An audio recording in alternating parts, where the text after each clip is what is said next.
লেপচা জগৎ। আমরা এখন লেপচা জগতের যে হোমস্টেতে ছিলাম সেখান থেকে আমরা চেক আউট করে দিয়েছি। এখন বাড়ি ফেরার পালা। তো আমরা যাচ্ছি রাস্তা দিয়ে। এখন পশুপতি মার্কেট হয়ে মিরিক হয়ে আমরা নিচে নামছি। আজকে আমরা শিলিগুড়িতে স্টে করব, কারণ কাল সকালেই আমাদের ট্রেন আছে এনজিপি থেকে, জনশতাব্দী, ওটা ধরেই ব্যাক টু হোম। তো মোটামুটি আমাদের 5 days 6 days একটা যে প্রোগ্রাম ছিল সেটা কমপ্লিট হচ্ছে, শিলিগুড়িতে নামার পর কমপ্লিট হবে। তো জার্নিটা খুবই ভালো হয়েছে। আমি যে সমস্ত জায়গাগুলো ঘুরেছি সব কিছু আমি ভিডিওতে শেয়ার করব আপনাদের সাথে, আর আশা করি আপনাদের সবারই ভালো লাগবে। আর যা যা ইনফরমেশান আমার কাছে আছে আমি সব কিছু এই ভিডিওতেই দিয়ে দিচ্ছি। আশা করি ভবিষ্যতে আপনাদের এখানে আসতে কোনো অসুবিধা হবে না। আমি যাদের সাথে ঘুরেছি, যে সমস্ত গাড়িতে ঘুরেছি, সবারই কন্ট্যাক্ট নাম্বার দিয়ে দেবো, যাতে আপনারা ভবিষ্যতে ইজিলি তাদের সাথে কন্ট্যাক্ট করে এসে ঘুরতে পারেন। তো ঠিক আছে, চলুন এখন আমরা নামছি। সামনেই আছে পশুপতি মার্কেট, যেটাকে ক্রস করব, তারপর মিরিক হয়ে নেমে যাব। ওকে, টাটা।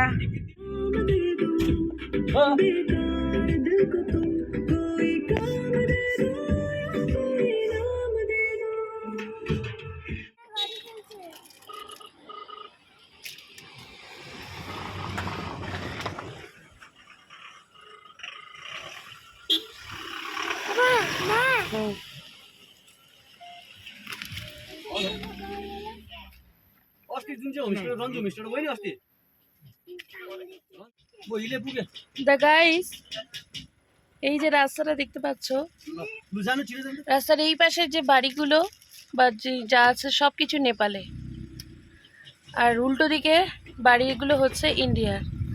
অদ্ভুত, জাস্ট রাস্তাটাই হচ্ছে বর্ডার। এটা হচ্ছে গোপালধারা টি স্টেট। কিছু না, খুব সুন্দর সাজানো একটা চা বাগান। এটা একটা স্পট, মানে মিরিক যাওয়ার পথে এই স্পটটা পড়ে। এখানে সমস্ত টুরিস্টরা দাঁড়ান, ছবি টবি তোলে, চা খান, প্লাস চায়ের যে চা পাত্তি এগুলোও আপনারা কিনতে পারেন। অনেক দোকান আছে। তো ওটাও একটা ট্যুরিস্ট স্পট। মানে আমাদের যখন গাড়ি বুক করি এনজিবি থেকে, যদি আপনারা মিরিক ভায়া মিরিক হয়ে দার্জিলিং বা অন্য কোথাও যাচ্ছেন, বেসিক্যালি দার্জিলিংয়ের দিকে, তো তখন এটা পড়বে রাস্তায়। আর যদি ফেরার পথে আপনারা মিরিক হয়ে ফিরতে চান তখনও কিন্তু পড়বে।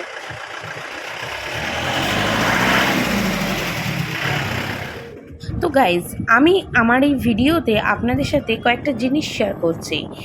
প্রথমত হচ্ছে, আমি যে দাদার সাথে ঘুরছি সেই দাদার নাম এবং ফোন নাম্বার আমি ভিডিওর ডেসক্রিপশান বক্সে দিয়ে দিচ্ছি, আপনারা এনার সাথে কন্ট্যাক্ট করতে পারেন। এছাড়াও আপনারা যদি এনজিপি স্টেশন বা শিলিগুড়ি স্টেশনে নামেন, সেখানে স্টেশনের বাইরে প্রচুর গাড়ি পাবেন। তাদের সাথে ডাইরেক্ট কথা বলে একটু দর করলেই অনেক রিজনেবল প্রাইসের মধ্যেই কিন্তু আপনারা পুরো নর্থ বেঙ্গলের যে সমস্ত জায়গায় আপনারা ঘুরতে চান সেগুলো পুরো ট্যুরটা কিন্তু কভার হয়ে যাবে, এবং সেটা কিন্তু আপনাদের অনেকটা খরচ সাপেক্ষই হয়ে থাকবে। মানে যে খরচে বিশাল যে খরচ হবে তা নয়, অনেক রিজনেবল প্রাইসেই হবে।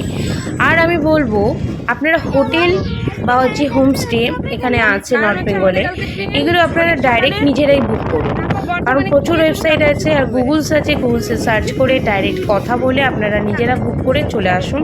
কারণ এতে আপনাদের কিন্তু খরচটা অনেক কমে যাবে।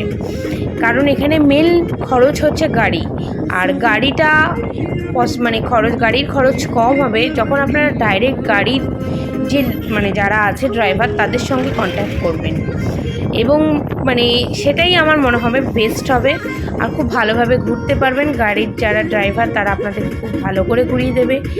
ইভেন আমি যে ফোন নাম্বারটা আমার ভিডিও ডেসক্রিপশান বক্সে দিচ্ছি দাদার, এনার সাথেও আপনারা কিন্তু খুব ভালোভাবে একটা ট্যুর করতে পারবেন। তো আপনারা ভালোভাবে ঘুরুন নর্থ বেঙ্গল, এটাই কামনা করি। আমরা এখন শুকনা ফরেস্ট ক্রস করছি। এই শুকনা ফরেস্টে ঢোকার আগেই আর্মি ক্যাম্প ক্রস করে এই ফরেস্টের ভেতর দিয়ে যেতে হবে, তারপরেই আমরা শিলিগুড়ি ঢুকে যাব।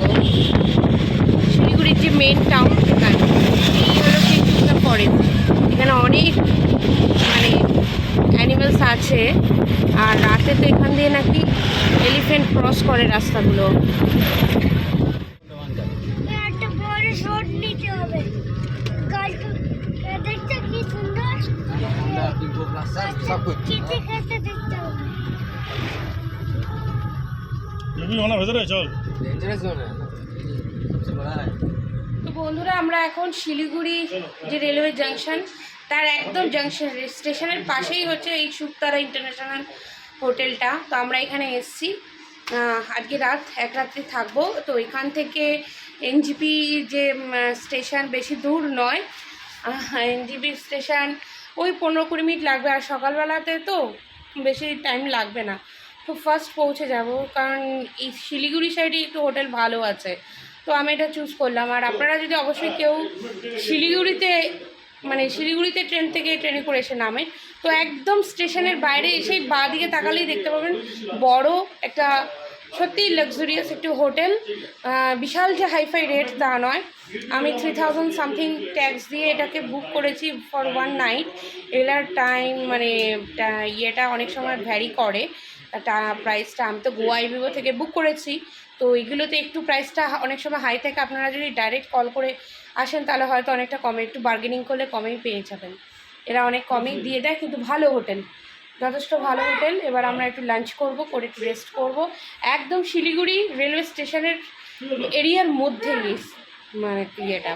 আর পাশেই দুপা হেঁটে গেলেই হচ্ছে তেঞ্জিং নর্গে বাস স্ট্যান্ড, যেখান থেকে নর্থ বেঙ্গল থেকে মানে আমরা আমাদের কলকাতা থেকে যে নর্থ বেঙ্গল আসার যে বাস বা অন্য কোনো সাইডে যাওয়ার যে বাস, সব বাস এখানে আছে। প্লাস গাড়ি ফাড়ি সব কিছু। দার্জিলিং যাচ্ছে এখান থেকে, শিলিগুড়িতে যারা নামছেন তারা সবাই আর কি দার্জিলিং যদি যান তাহলে এখান থেকে গাড়ি পেয়ে যাবেন, কোনো অসুবিধা নেই। হোটেলটা লোকেশানটা খুবই ভালো, এমনিতেও হোটেলটা খুবই ভালো। তো ঠিক আছে, আপাতত আমাদের যে পাহাড়ের জার্নি সেটা কমপ্লিট হয়ে গেছে। এখন বাড়ি ফেরার পালা। কাল সকালবেলা আমাদের ট্রেন ধরে বাড়ি। ঠিক আছে, চলুন। হ্যালো ফ্রেন্ডস, তো আমরা এখন প্রেজেন্টলি রয়েছি শিলিগুড়িতে। শিলিগুড়ি জাংশনে, শিলিগুড়ি যেটা ট্রেন জাংশন, রেল জাংশন, তো তার পাশেই আমাদের হোটেল শুকতারা। তো সেখানে আমরা আজকের জন্য চেক ইন করেছি, কালকে মুভ আউট করে যাব। তো খুব জমজমাট জায়গা এখানে, অনেক দেখি আশেপাশে ছোটো ছোটো ট্রাভেল এজেন্সি রয়েছে। হ্যাঁ, এবং মানে আমরা যে হোটেলের রয়েছি তার পাশেই একদম শিলিগুড়ি স্টেশনের যে এক্সিকিউটিভ লঞ্চ সেটা রয়েছে। এবং একটা তার পাশে দেখছি একটা মানে রেলওয়ে কোচকে একটা রেস্টুরেন্টের রূপ দেওয়া হয়েছে। তো জমজমাট জায়গা, একদম জমজমাট পরিবেশ, সবসময় লোকজন, বুঝতেই পারছেন স্টেশন এরিয়া। ভালো হোটেলও আমাদের খুব ভালো, হ্যাঁ, সার্ভিস খুব ভালো। তো আমরা একটু ঘুরে দেখলাম আজকে মার্কেট, এখানে হংকং মার্কেট, তারপর আরও আশেপাশে যে ছোটোখাটো মার্কেটগুলো আছে ওগুলো গিয়েছিলাম। So tomorrow we are moving out for NJP. Thank you. আর এইদিকে দেখতে পাচ্ছেন দূরে এই যে রাস্তাগুলো আছে, এখানে না অনেক লজ আছে। এই যে সামনে দেখুন, আমি জুম করে একটু দেখাচ্ছি।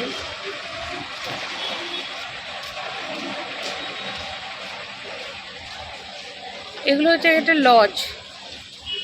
তো এই লজগুলোতে আপনারা রাত্রেবেলা চাইলে মানে জাস্ট 1 নাইট, খুব অল্প খরচে, এসি নন এসি লজ এগুলোতে আপনারা থাকতে পারবেন। আর এখানে দেখুন প্রচুর গাড়ি আছে। এই যে পরপর 3টে লজ আছে এখানে। আর এখানে হচ্ছে গাড়ি যেগুলো রিজার্ভ করে বাইরে যাচ্ছে, সমস্ত জায়গায় যাচ্ছে। আর একটু বাইরে গেলেই বাস স্ট্যান্ড আছে একদম সামনে, যে বাসগুলোতে করে আপনারা সমস্ত জায়গায় যেতে পারবেন। প্রচুর ট্রাভেল এজেন্সি আছে। আর এই হচ্ছে পুরো রেলওয়ে স্টেশনটা শিলিগুড়ি, আমাদের হোটেলের ঠিক ওই সাইডে। এটা জমজমাট জায়গা।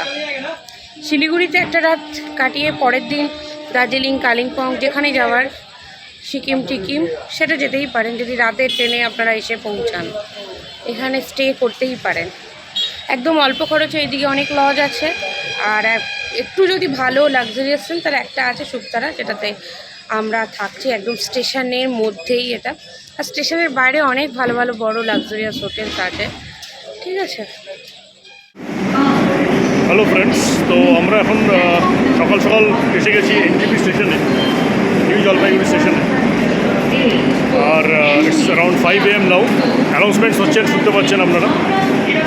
আমি দাঁড়িয়ে আছি এখন হাওড়া শতাব্দী এক্সপ্রেসের পাশে, যেটাতে করে আমরা যাবো। Will board the Shatabdi Howrah express now. NJP থেকে হাওড়া যাবে যেটা, আর আমাদের গন্তব্য হবে বর্ধমান। তো এনজিপি স্টেশনের সম্বন্ধে আপনাদের একটু বলি যে NJP station is one of the biggest stations at in entire north east.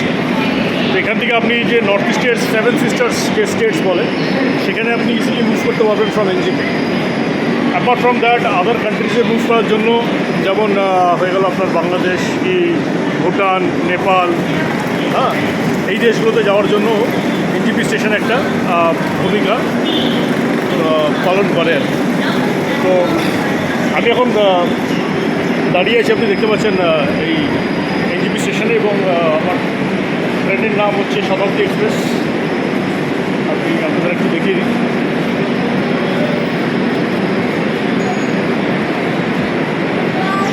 খুব বড় স্টেশন এটা, আর এই এন্টায়ার এই নর্থ ইস্টে ঢোকার জন্য একদম খুব right place. It's quite early in the morning 5 AM। আমরা শিলিগুড়ি থেকে এসেছি এখানে, শিলিগুড়ি থেকে এখানে চলে এসেছি সকাল সকাল। তো বোর্ড দিস ট্রেন, লোকজন প্রচুর আছে এখনও। এবং আপনাদের আরেকটা বলি যে এখানে ব্রড গেজ এবং ন্যারো গেজ দু টাইপের রেল লাইনই এখানে রয়েছে Siliguri at NJP, new Jalpaiguri station. তো আমাদের ট্রেন ছাড়বে অ্যারাউন্ড 5:30টায়। লোকজন আস্তে আস্তে ঘুম থেকে উঠে সব এসছে। আমাদের ট্রেনের পাশে ওই পাশেই দাঁড়িয়ে আছে বন্দে ভারত এক্সপ্রেস, বন্দে ভারতও দাঁড়িয়ে আছে ওখানে। ঠিক আছে, তাহলে দেখা হবে ফ্রেন্ডস বর্ধমানে। Till then take care, bye. তো বন্ধুরা, আমাদের ট্রেন শতাব্দী এক্সপ্রেস তার নির্ধারিত সময় সকাল 5:30টায় এনজিপি স্টেশন থেকে ছেড়ে দিল। এই ট্রেন হাওড়া পর্যন্ত যাবে, এবং এনজিপি স্টেশন থেকে ছাড়ার পর এই ট্রেনের প্রথম গন্তব্যই হলো বারসই জাংশন, তারপরে মালদা টাউন, বোলপুর স্টেশন, এবং এটা বোলপুরের পর বর্ধমানে দাঁড়াবে, এবং আমাদের গন্তব্য হলো বর্ধমান স্টেশন, তারপরে হাওড়া। তো আপাতত এনজিপি স্টেশনকে বাই বাই। দেখা হবে আবার অন্য কোনো একটা ভিডিওতে। আবার পাহাড়ে আসব। আর ওই পাশে কোনো একটা ট্রেন, এক্স্যাক্টলি বোঝা যাচ্ছে না। তো সকালবেলা ভালোই একটা জার্নি স্টার্ট হচ্ছে, যেটা শেষ হবে বর্ধমান স্টেশনে গিয়ে।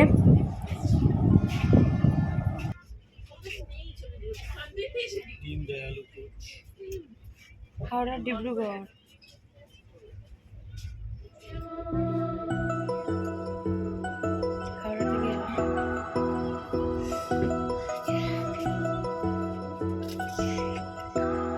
তো এখানে আমি একটা ইনফরমেশন আপনাদেরকে দিই।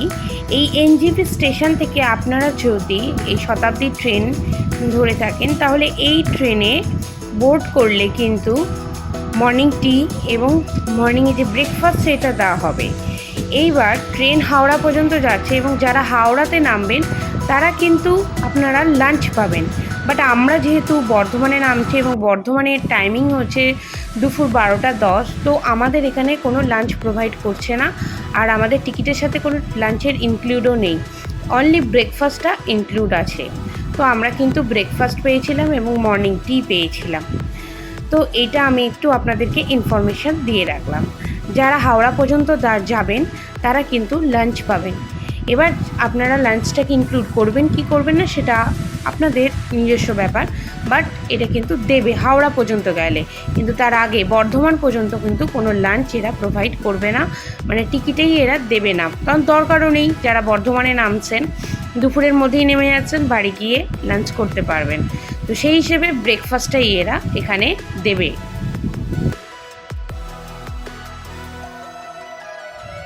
দূরে দেখতে পাচ্ছেন চূড়ান্ত মেঘ করেছে, আর দেখতে দেখতে ভীষণ জোরে কিন্তু বৃষ্টিও নেমে গেছে। একটা দারুণ পরিবেশ, অসাধারণ এই দৃশ্যগুলো। দেখতে দেখতে আমাদের ট্রেন এখন ফারাক্কা ব্যারেজ ক্রস করছে। এই যে ফারাক্কা ব্যারেজের ওপর দিয়ে আমাদের ট্রেন এখন ছুটে চলেছে, প্রত্যেকটা লক গেটকে ক্রস করছে।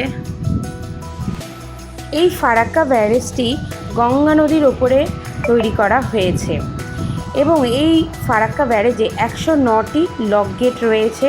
আর এই ব্যারেজটির দৈর্ঘ্য হলো 2245 মিটার। এই ব্যারেজের 108 নম্বর যে লক গেট, এটা হচ্ছে মেইন গেট, এবং নাম্বার 4 লক গেটটা হলো fishing lock gate. Bhagirathi Hooghly নদী ব্যবস্থার শাসন ও নাব্যতা উন্নত করে কলকাতা বন্দরের সংরক্ষণ এবং রক্ষণাবেক্ষণের প্রয়োজন মেটানোর জন্যই এই ফারাক্কা ব্যারেজ প্রকল্পটি কিন্তু ডিজাইন করা হয়েছে।